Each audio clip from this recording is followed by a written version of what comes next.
da seda ago da jari aduga ai maya ta ta ta ga oke wa nan bai sai maya ni da gani ni ma tara nan ga musu ko ta ba alda amma hai ani ne ran nan ko ni ga lai ta sabu ba de na so ida na ba to kadin ka da he ne da biyawa wa ba yi so sha biyawa aduga a so ba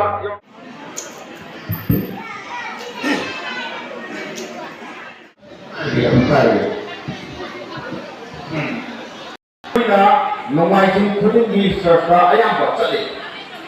Sali ini mandi. Mana pun boleh. Mayang cik ni ada juga. Lebih. Mereka kerana mereka berdoa. Aku mayang apa maksud? Dengan langit. Lupa lupa dari sini pilih ya. Lupa kilo sekarang itu. Rose yang tahu kan ini pilih rose mayang lah. Kalau so, mana tak kadar ini lupa.